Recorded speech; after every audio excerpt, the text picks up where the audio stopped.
There is an endless sea of podcasts about entrepreneurship. Talking about it, but not living it. We live it every day. This is Inside the Wolf's Den, an entrepreneurial journey with Shawn and Joni Wolfswinkle, talking about real estate investing, but also encompassing general subjects in regards to owning small to medium-sized businesses, and of course, all the struggles that business owners must overcome to be successful. This is Inside the Wolf's Den, and this is Shawn and Joni Wolfswinkle.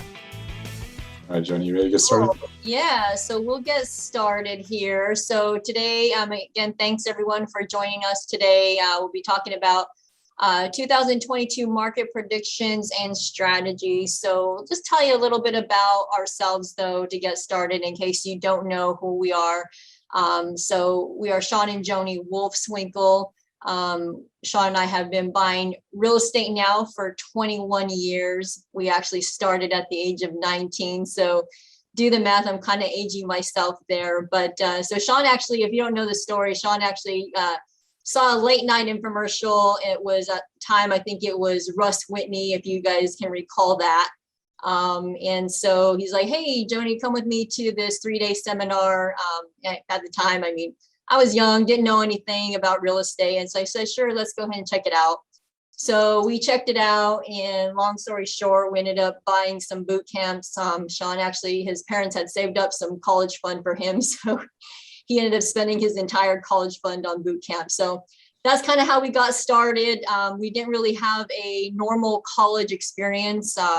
We took all of our classes during the day and then, or in the morning, and then we would buy houses in the afternoon, check on job sites. So, and today we bought and sold over 1,800 homes. We together were co-founders of two property management companies in Houston, Texas, and Albuquerque, New Mexico, where we manage just about 1,500 doors. And we have a build-to-rent company called Texas Turnkey Properties, where we build new construction duplexes, sell them to investors, and then manage for the investor. We currently own 58 rental properties of our own, and we also have our management company managing those. We have a commercial office space that we are officed out of here in Houston, and we bought a self-storage complex about 2 years ago in Albuquerque, New Mexico, and actually our office in Albuquerque offices out of the storage complex. And we have a podcast called Inside the Wolf's Den. So if you have not tuned into that, I encourage you to do so. We have real estate experts, entrepreneurs on the show. And I mean, it's free education. So looking back, if I would have taken advantage of, actually, there was not a whole lot of free education out there. So tune into that. We're on Spotify, also on YouTube and iTunes. So we're going to be talking about what's happening in the market. 2022 market predictions. I know all of you guys have these questions on what's going to happen. And so, and what the data is showing. So I'm going to have Shawn kind of open it up and kind of give us insight on what's going on. Yeah, thank you, Joni. And if you guys have questions, please put them in the chat box. We'll try to answer them throughout the presentation, or at the end, we'll definitely have a question and answer, and hopefully be able to answer all those for you. So we thought this would be relevant, and I know it's when I travel or go to different events and groups, that seems to be the hot topic. You know, we went through the last couple of years of uncertainty, and I think there's still some of that. And so we want to know, you know, what's kind of going to happen, and we're just going to share some data that we've been following and some people that we follow, and kind of our assumptions and kind of what we're seeing and what we're experiencing in the two markets that we work and operate in. So, so far right now, you know, most major markets are seeing very low housing inventory, very hot housing market, multiple offers still, rents and prices are continuing to climb. I think everybody's experienced that. Everybody's been seeing that in almost every market. In Houston, we ended September of 2021 at a 1.8 months of supply of inventory on the market. So that's a very seller's market still. It hasn't been that low since I think oil was like over $100 a barrel in 2013, 2014. So it hasn't been like that in a very long time. And so, Houston's been a hot market. Same thing in Albuquerque, same trend, very low inventory levels. And so, the market's hot. The National Association of Realtors in June of 2021 released a report showing that the U.S. housing was amid a shortage that requires a nationwide commitment to overcome. So it was all about like somehow, we're going to have to commit as a builders, the government, everybody to commit to this shortage of housing, or else we're going to continue to see prices increase and continue to create like not affordability in the market. And so that's what the concern was. But there's an underbuilding gap of about 5.5 to 6.8 million housing units since 2001. So there's just not enough homes, or weren't able to build enough homes to keep up with demand. The unsold existing home inventory nationally, according to NAR, National Association of Realtors, ended in September at a 2.4 month supply. So this is existing homes on the market that, and this is nationally. It ended in September at a 2.4 month supply. So it's still a seller's market, very low inventory. And so just so you know, if you're not aware, like a stable market's about 6 month supply. And so kind of a stable flat market, but so 2.4 is still very low. We follow, and I highly recommend you go to his website and sign up for his email newsletters. John Burns, Real Estate Consulting. So John Burns, his company is kind of the forecaster and consulting company for Home Depot, Lowe's, all the major nationwide builders in the country. So Lennar and Pulte, and then all the hedge funds. So all these guys that are buying thousands of homes a year, they all consult with him, and they all go to him for info and data on where the market's at in real estate. So highly recommend. He comes out weekly with emails and newsletters and updates on the market. But in July of 2021, he came out with an article that said the lack of supply is pushing rents and home prices.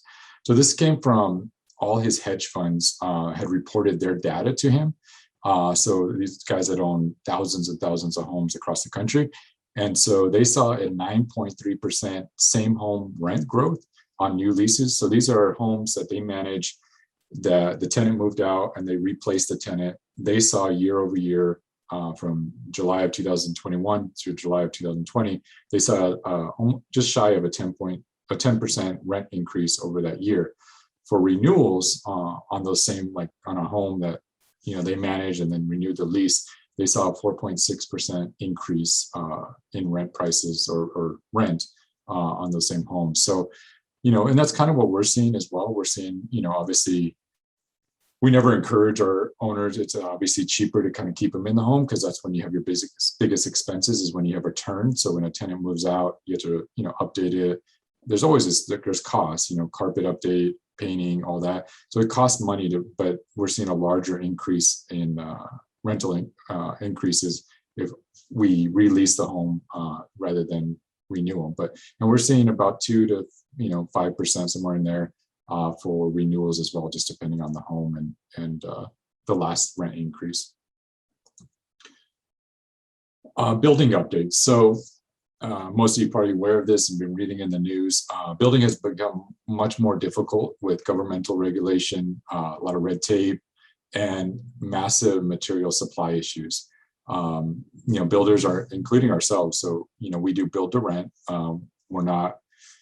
We build probably 65 to 75 homes a year, and many of those are duplexes. So unit wise, we put out about 100 to 120 units a year. And this is what we're seeing as well. So the biggest material shortage lately has been windows. The average lead time increased from 3 to 4 weeks to 15 to 20 weeks, depending on the style and type of window. But we're seeing issues because of storms, because of capacity, because of labor shortages, because of material shortages. So all our lead times have massively increased. We don't quite have the buying power of some of the big nationals and builders. And I think they're trying to figure that out. How can they buy material in bulk early and so they don't run out of material. So it's kind of a how to navigate this time and this window. And it seems like every time you figure out one material issue, something else happens. So like windows got better just recently, but now like MDF board, there's zero MDF in all of Houston. So like you're talking like your window casings, your the railings or your closets, the top edge of your like railings and all that, we can't use that. So we're having to go to either pine or something else that's more expensive because you just can't source it anymore. Closets, we're having to do the wired closets because we ran out. There's just no MDF. So, but if you come to our office in Houston, you'll go down one hallway and it's nothing but appliances because, we've had issues where we finish a home and we just can't get the appliances that we need, or they run out of the ones that we typically order. So we just been buying them in bulk. That's one item that we've been buying in bulk ahead of time. As we start the project, we already buy the appliances so we know we have them to finish the house. So, it's just created a lot of volatility in the market as far as material costs. Everybody knows what happened with lumber earlier this year, and it's come back down. But it's created a builder confidence that is just lowered. It's starting to increase because the market's so hot. So we want to produce more houses. It's difficult to do it. It's difficult to navigate the prices. You've seen a lot of increase in prices from builders. You've seen a lot of renegotiation of contracts. You've seen clauses being put into building purchase agreements that they can renegotiate with you or exit out of the contract. You're also seeing delayed closings because of material shortages. So it's hard to produce, units right now. And so you're seeing a kind of a shortage of units being built, or just not keeping up with the capacity or what's the demand that's out there on the market. And so what's some trends too that's happening with the buyers and what we're seeing. So, millennials surpassed baby boomers as the largest group in the United States at 72 million. They also make up 38% of home buyers. So they're now the largest group of home buyers in the country. And a lot of them are hitting their peak age of where they're starting to buy homes. So they're starting families, they're in their 30s, they have more savings. A lot of them, because of the baby boomers, didn't want them to suffer, didn't want them to struggle, they helped them through college. So as of now, they're entering their 30s, they have, more savings, more in retirement, they have very good jobs. A lot of them, I'm not speaking, there's 72 million of them, so not all of them, but the majority, they have really good jobs. A lot of them are in tech. And so you're seeing that they have the means and the ability to buy. And so they're now the largest home buyers. And so they're driving that market and buying a lot of the homes.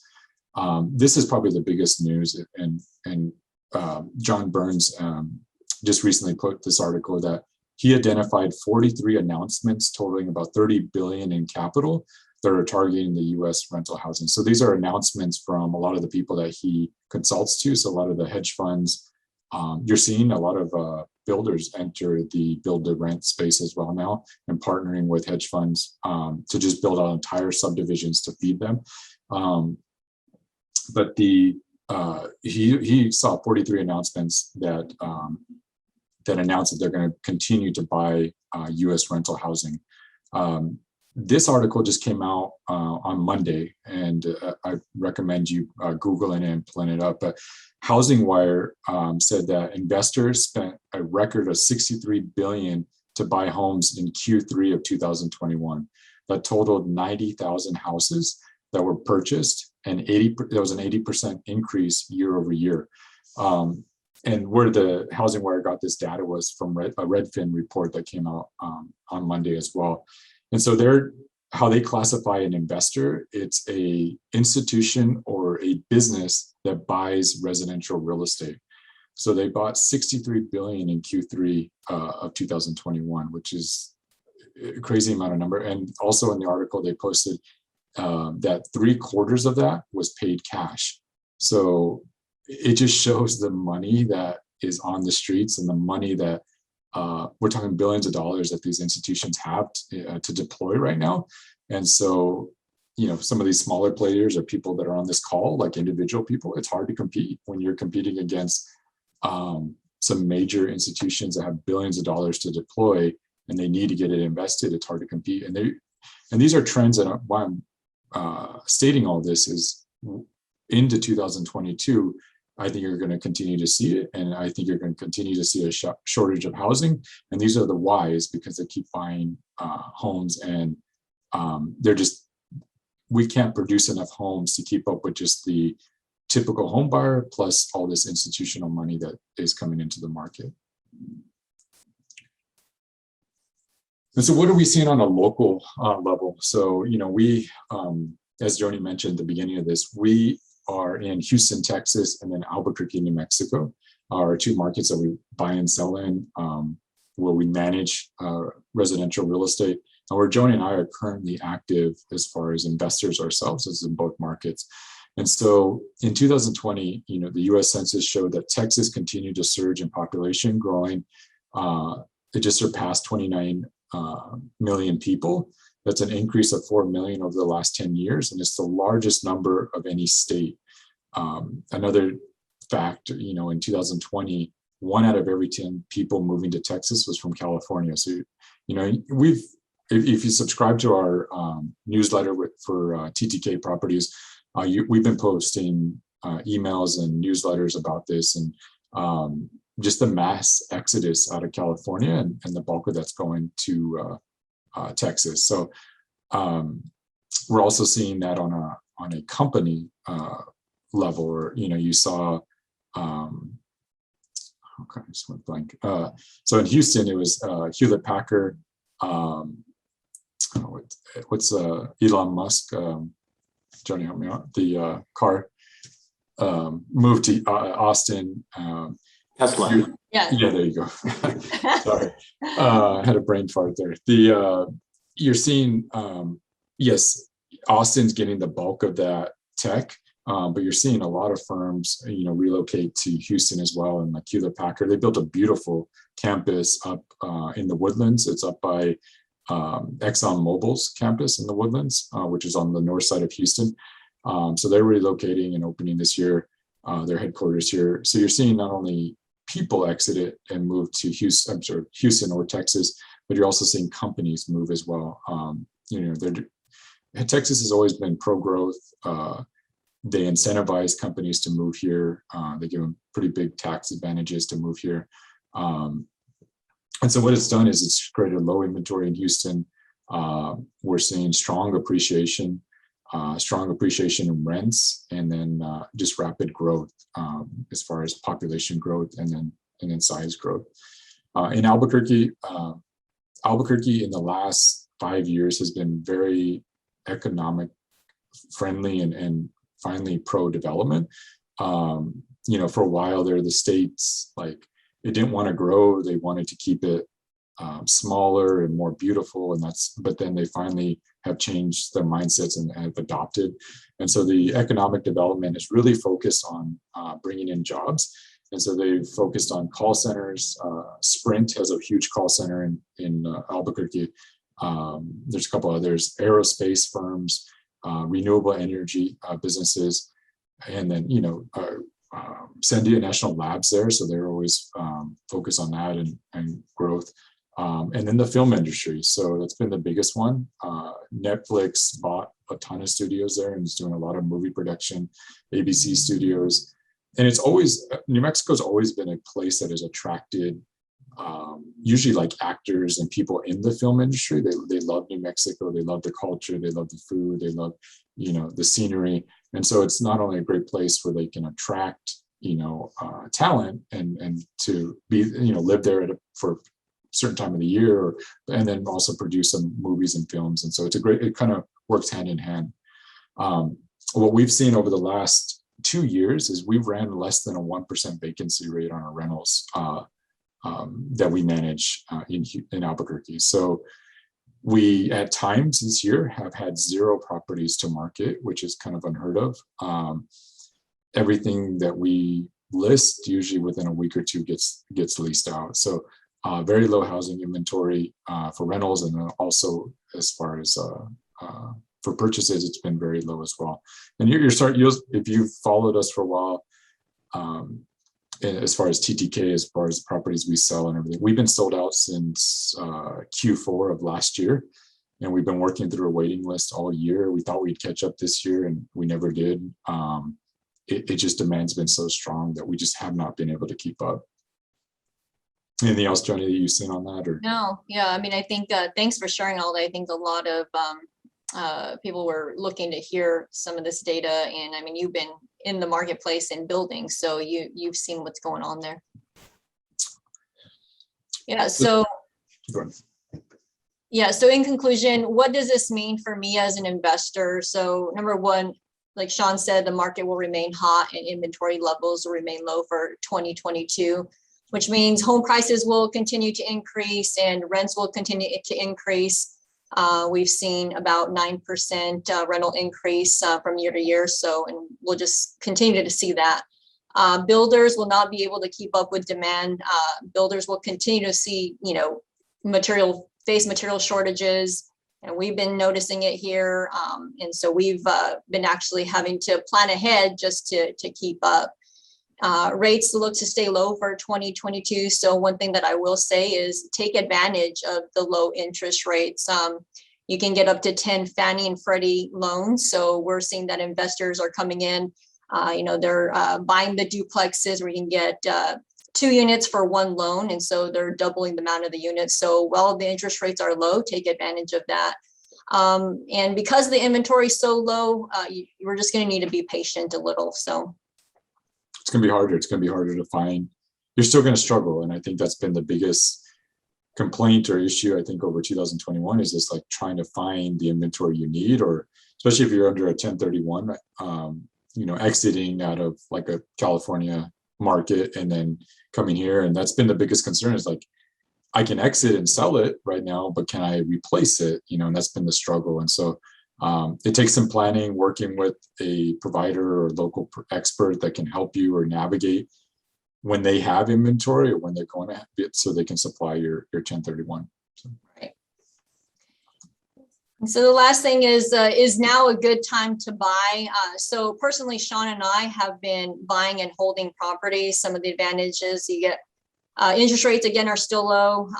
You can secure long-term debt, favorable tax advantages. We have a lot of investors still doing 1031 tax exchanges, and then the increase in prices and rental prices. So I will say that if you're planning to buy and hold, plan to hold it for at least 5 years. I do see investors that come in and they buy and they're only in for like a year and want to sell because they see the appreciation. So if you're going to go in, at least go in to hold it for about 5 years.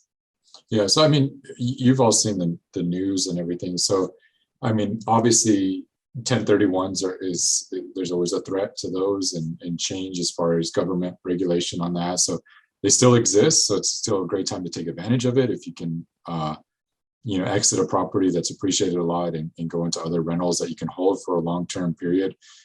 There's still favorable tax advantages with the cost segregation. So now still a great time to take advantage of that. So purchase real estate, use the low interest rates, long-term debt that you can get, take advantage of cost segregation, do a 1031 if that's an option for you. And then, yes, everybody's seeing inflation. And so inflation is great for the landlord because it increases prices and increases rental rates. So, it's been, for Joni and I, our wealth has really increased over the last several years just because our rental prices and our rental, the value of our rental portfolio has really dramatically increased. So I still think it's a great time to buy. My only caution out there that I'm put out there is I think 2022 is going to be a great year. I think it's going to be much like 2021. If you are entering a project that you are going to try to exit within the next couple of years, I'd be cautious that are you willing to hold that for longer than if it's something that you need to get out in, let's say, 2, 3, 4 years, you may want to reconsider. You don't know. I don't know what's going to happen yet in 2023 or 24. Obviously, we've been expecting a correction at some time. It's not going to happen in 2022.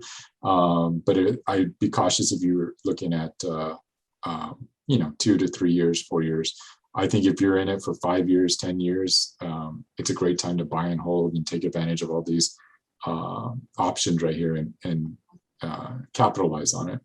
Yeah. Last thing I'll say on the 1031s as well. So if you are thinking about doing a 1031, just on the cautious side, you make sure that you have somewhere to put that, because inventory levels are low. So if you do the 1031, you have a timing issue there where you need to roll that in. So just be cautious on that. Yeah. I had a question about what is a 1031 tax exchange. So that's where you sell a property, you declare it as a 1031 tax exchange. You have to use custodian account so all the funds from that sale have to go to this company that will hold the funds for you, and you have to reinvest those funds back into one or more properties, and you defer your taxes, so you don't pay capital gains on that property you sold. So you're deferring the capital gains tax. So that's a 1031. So it allows you to not have to pay taxes and put all those funds and defer it to a later date. So if you need a recommendation on a company, let us know. You can email us and we can give you some recommendations on who we refer out. Yeah. So, it's, we're still bullish on buying. Joni and I are buying because we're buying stuff that we're willing to hold. We are unrolling a subdivision, 55 unit subdivision next year that you'll see from us. If that extended any longer than next year, I would put it on hold, but I think it's a great time to still move forward and buy that next, or to build it out next year. Joni and I have always looked at investments that if we're willing to keep it, 5 to 10 years, it still makes sense to buy. And I'll give you a good story, about this, because Joni and I have been at this for 21 years. So in 2006, 7, we had a lot of homes that Joni and I were flipping at the time. Several of those we spent too much on the rehab. We, bought it wrong, it just paid too much for the property. We held it too long. And then as the market started to cool in the last correction, we decided, well, hey, rather than take a loss on this and sell it at a discount just to move it, why don't we just rent it and let's just hold it long term? So we kept, it wasn't a lot, but it probably 10 homes back during that period that we held for the next 10 years. And fast forward to 2015, 16, 17, some of those tripled in value, some of those over that period of time. And I know we've had a good run, but it just shows the strength of real estate and that in a lot of cases, time can cure, and so, we probably bought those maybe at the wrong time or right before the bubble, but yet we held it long term and we did extremely well. Plus our tenants paid down our debts during those 10 years or 12 years. And we did really, really well on them. At the time when we bought them, we owed more than probably what they were worth. And so, or had more in the homes than what they were worth. So I just want to put that out there because I think, it's always a concern that a lot of investors have, that they think they're going to buy at the wrong time. And yes, that can happen, but if you're willing to hold it long-term, real estate it's a cycle, it comes back. So, yeah. Anything else, Joni, you have on that? Awesome. No, that was good. The next slide is actually talking about the property management stuff. So I know that many of you may have some property management specific questions. We'll have a question and answer right after this. But one question that I got frequently throughout the pandemic was, how did you guys handle, with the rents and whatnot? So we actually we ran about a 97% collection ratio in both Houston and Albuquerque. So we did fairly well. I think some things that kind of contributed to that was our team just being proactive. So we were, filing for rental assistance on behalf of the tenants, and because of course tenants don't do that themselves. So we're pretty much walking them and holding their hand through the process, which really helps. So because of that, I think we got close to 800,000 in rental assistance. Would you say, Shawn? Yeah, it was a lot. It's a crazy amount of. I'm still shocked at how much money the government pumped into the market and into it's just unreal. And that's why we're having the inflation. But it's amazing, and yes, people took advantage of it. So in Houston, it ran out. So they did use all the funds that were that Texas got $25 billion in rental assistance, and they ended up using it all or deploying it all. And so it just ran out. So we're going to continue to monitor that because people took advantage of it, whether they needed it or not. So we'll continue to manage and see how, we're in our slowest times typically, and typically the holidays come around, people spend money on gifts and all that, then paying their rent sometimes. So we'll continue to monitor and see how things go into next year as far as that. But yeah, as long as we've been proactive and on top of it, we've been able to hit our 98% collection rates on it. And that's Joni, what are you seeing as far as next year, as far as collections, and are you seeing any different trends? So I mean, it's gonna, for the most part, be the same. The thing obviously everybody's trying to have stricter processes and policies in place for screening their tenants. So we're seeing also that courts right now are backed up. So if we have to file eviction on a tenant, we're looking at probably 90 days right now to even get a court date, which typically in Texas, it's usually about 30, to get them evict or file the eviction and out of the property is typically about 30 days normally. So, we're doing a lot of cash for keys still. I think we're going to probably do some of that in the next years as well, just to try. It's better just to get them out rather than wait for the courts to help us evict them. So I think it's going to kind of be the same next year. Yeah, this is good. That brings up a good point, because Joni has been having a lot of conversations with clients recently when should I sell now? We've had a great run. We bought from you guys back in 2014, 12. I've had a great run. My property's doubled, tripled in value. Should I sell now? And what we've been recommending is just unless you have somewhere to deploy that capital, why not just hold another year? We're going to have another great year. You're going to have another great appreciation run into 2022. So why not hold it another year, get that rental income, get, another, 8, 9, 10% appreciation. And then maybe we'll reevaluate it and see where we're at this time next year or the end of the summer next year, and see where we're at, especially if your property is tenant occupied and performing, the tenants are doing what they're supposed to. We say let's hold it another year, because if you really look at Joni can run this with each of you individually, but if you look at how much you'll make in the tenant paying down your debt, or if you have a mortgage, the appreciation and the cash flow, it's going to be hard to get that kind of return in the market or outside of real estate right now. So sometimes it's better just to hold it for another year, especially if you don't got nowhere to put the money or deploy it, or it's going to be difficult to do a 1031 because you're going to have a hard time finding the property to replace it.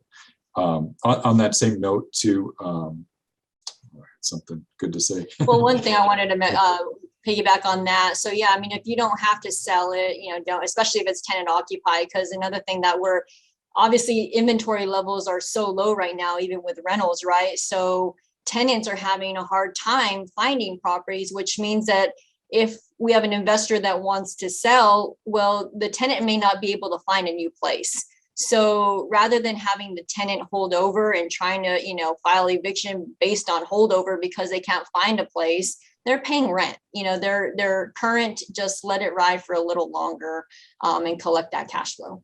Yeah. So that's what I was going to mention was we have never seen holdovers as bad as they are today. So and what a holdover is when you've given notice to the tenant, their lease is up, it ended, expired, and rather than renewing their lease, and they didn't want to move, but you as the landlord, and with us managing it, we gave notice in the appropriate time frame that you want to terminate the lease and you want them to move out so you can sell it. We've never had as many issues as we are today because we've had, we get to the time they're supposed to move out, they didn't turn in keys, we go do an inspection, they're still in the home. And so we've had a ton of holdovers. And in markets like Albuquerque that still has a state eviction moratorium, and then places in Houston where the courts are so backed up, it's taken a while we had to file eviction, give them a demand or a 3-day, or not a 3-day, a 30-day 30-day eviction notice. And then we had to file eviction. It's taking a while to get them out. And in places like Albuquerque, we had to, it's not as easy. And so just be cautious of that. And it is an issue right now that we're having holdovers. And sometimes it's, I think the tenants sometimes want to do the right thing. They just can't afford, or they can't find a place. They just can't find a place is the biggest thing. And then a lot of times the rental rates of the new stuff that's out there, they just can't afford it. So they just end up staying in the property and holding it over. So it's just something to be mindful of. It's been the highest we've ever had since we've been managing properties. So I had a question about what about equity stripping or like cashing out refi? Yeah, I think that's, I think it's a great strategy. Take advantage of interest rates as being as low, lock that rate in for, another 30 years, pull out money and deploy that money into purchasing more real estate now. So if you're willing to hold this 5-10 years, I think that's a great model. I do want you to be mindful though of keep some equity, like don't over leverage yourself with that strategy. So biggest takeaway I saw from 2007, and this is just, I'm just going to say this, depending on what market you're in, just be mindful that in 2007, 2008, when we had that market correction, the biggest thing that I saw that hurt investors or took out investors was that they over leveraged themselves. So I had a really good friend in St. Louis, Missouri. He had 135 rentals, and he thought his debt to valuation ratio was good.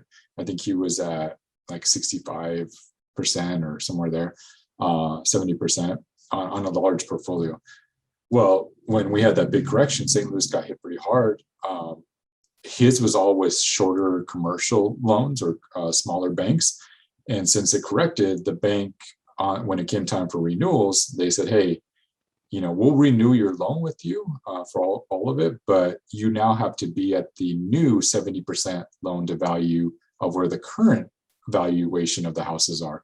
So meaning, if they dropped, let's say 30%, the prices of those real estate, all of a sudden he had to come up with like almost $1 million overnight to pay down what he currently owed to get it for them to renew. So I always say, just be mindful of it. So yes, if you got equity, pull it out, but also be cautious of how much you're pulling out and leave yourself some room and equity.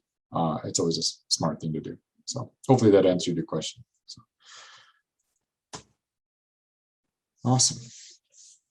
Joni, any other takeaways or questions? That was great. I don't know if anybody else has questions, but here's our contact information. And if it's property management specific, you can send that to me. My email address is actually not on here, but it's joni@htownrpm.com. And then, of course, if you have build to rent questions, anything like that, then Shawn, you can reach out to Shawn. Yeah, I don't know what happened to our contact information. It disappeared, but it's Texas Turnkeys direct phone number is 281-894-1800, and my direct email is Shawn and it's SHAWN @ttkproperties.com. And I highly recommend checking out TexasTurnkeyProperties.com. There's a place you can sign up for a newsletter. We're not going to spam you or email you like crazy, but on there you can. We do send out weekly emails just every Wednesday. It's once a week. We're consistent with it. 1 week, a lot of times we'll provide value, like talking about the market, talking about 1031s, talking about all the California investors moving to Houston. And then other times we'll email out our preferred rentals. So this is a program that Joni started last year that we have clients that want to resell. It's tenant occupied, the asset's performing, it's been a great rental, but the owner wants to exit. So we resell those properties as preferred rentals. They're not brand new turnkey, or they're not just remodeled, but they're have a tenant in place, they're performing, they're quality rentals. If that's something you need, or if that's something you're looking at, we do send those out on those weekly emails as well, so you can check them out. So we had a good one today in Albuquerque on in Harvard Street, I think it was. It's a smaller home, but it was 139,000, which is almost unheard of in that market to find something that inexpensive. So check it out, and you can sign up for that newsletter at our website. So yeah. I got a question. So the Fed tapering bond purchases, they indicated it would start in November, and yeah, I haven't seen that yet. So I mean, we'll continue to monitor it. I don't. He's talking about the Fed tapering bond purchases. I just don't feel like they're going to make a. I think they're going to try to keep interest rates low. I think there's political. They're trying to still win over and keep appease people, and so I think you're going to continue. They'll do what it takes to keep interest rates low for next year. So I don't feel that they're going to, if things start fluctuating, I think they're going to try to keep it low. So I don't, they might taper back buying, but if it dramatically does a correction or a change, I think they're going to end up, they'll change their approach again, to answer that question. What are you seeing on appraisals? Great question. Thanks, Kevin, because we just went through this. Yeah, so we've Kevin asked a question about are we having appraisal issues? So Kevin's a current client of ours. We just had an appraisal issue with one of his, so that's a great question. One of his properties. I would, other than what Kevin just experienced, I would say we've mastered. I got the comps now, and I have in the areas, and there's been my comps, but also a lot of other builders that have built very similar homes to what I have in the same subdivisions and like submarkets where I'm building, that the comps support it. So to answer your question, Kevin, I don't think it's going to be an issue.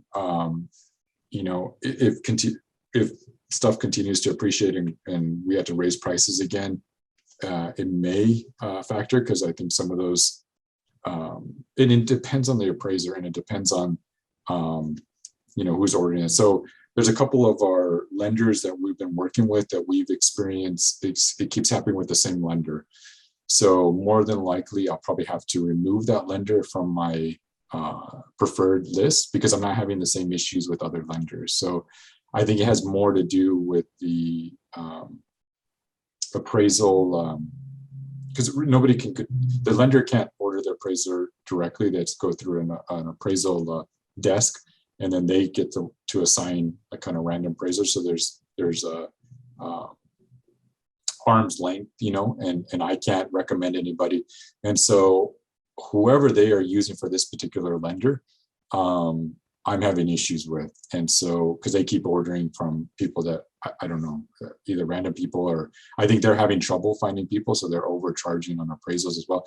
But I got two other lenders that I'm having zero issues with, and I'm having no issues with their appraisers. So to answer your question, I think it's more has to do with who they're requesting their appraisals from. And so I'm probably going to remove him from our list, and it's unfortunate, but that's what I got to do because I'm having issues. So hopefully that answered that. And there's some things that we do that kind of help that as well. So, we, a lot of these are infill lots. So we're creating our comps, when they sell, so we're putting them on MLS as well, just to create those. And then we also create like a appraisal packet for the appraisers as well. So we're kind of helping them, and doing their job for them. So that way we don't run into issues. And that may be something that you want if you're in other markets or you're investing, have your stuff lined out and send it to the appraiser right away, get the appraiser's email address, give them comparables to support, your property. And I think that really will go a long way. Yeah, so we put the plans, our building plans, the square footage, we do comps, we do photos, all in our appraisal package, and we pretty much tell them, but it doesn't always work. As Kevin said, every once in a while we have an issue we can't control. We ran into one, I think on Kevin's first one, where we didn't know the appraiser went out. Like it was ordered. They usually contact us for access. We give them the appraisal package, and we control it. If we, in one particular case with the same lender, the person went out and we didn't even know they went out. They went and looked at the home without us gaining access to it. They just went out on their own. And we're like, wait a minute, like you had to call us to gain access. You can't just show up at our property. And so that there's those instances where, we've had issues like that. But yeah, that's a good point right there too. So that's another great tip, is that if the property's not finished, if you're doing a rehab and it's not finished, lenders will try to call out the appraisers ahead of time to try to get things wrapped up quickly. But if the property's not ready, that's one tip there, is don't allow them access. Get a new appraiser if you need to. And what's nice about some of the other, I'll just like Highlands Residential, who we've had no issues with. Graham Parnham's the loan officer there, and the one we work with. What's nice about them is and Graham's called me about a month ago and had expressed this to me. They have we've had no issues with them. They are able now, he said this is the first time they've ever done it since he's been with this company, where they are now if it doesn't come in, they are allowing the appraisal to be fully rejected and a whole new appraisal ordered and done. So if we run into issues down the road, they are now they will, and this is unheard of, because typically you had to like plead your case to the same appraiser. But if you know anything about appraisers, they're never going to change their opinion because it makes them look bad, or especially if they come back so they're always going to come back with the same number. But this is the first time that the lender will reject the appraisal and allow for a new one to be ordered. So that's another perks of working with like Highlands Residential, for example. So these are great questions. Yeah. Anything else? Having your real estate team, that kind of brings us to my last point, is having a real estate team in place goes a long way. So having your lenders, that way, which lenders and appraisers that they go through, agents, property management companies, all of that, just going to make your lives easier, especially if you're investing in other markets other than your own. There's our contact information as well. It came up, so I just didn't keep hitting. I just texted her case info and website. Awesome. Well, thank you everyone for joining us today. As always, reach out to us and check out the podcast Inside the Wolf's Den. We always have special guests at least every other week or so, and provide a ton of information and value there. Yeah, and we had a great one today that just got posted. It was another turnkey provider in another market, and so a ton of value there. So if you're looking for turnkey, it's a great one to listen to. So check it out. Thank you, everyone. All right. Have a great day. You've been listening to Inside the Wolf's Den, an entrepreneurial journey with Shawn and Joni Wolfswinkle. Tons of entrepreneurial podcasts are out there. Talking. But Joni and Shawn are living it every single day. Their portfolio now includes many franchises and medium-sized businesses. We talk about the trials and motivators of successfully running a business. Join us again soon for another podcast. But until then, reach out on the website at InsideTheWolfsDen.com, on Facebook at Inside the Wolf's Den, on Instagram at Inside the Wolf Den. We'll see you again soon. This is Inside the Wolf's Den. We'll see you next time.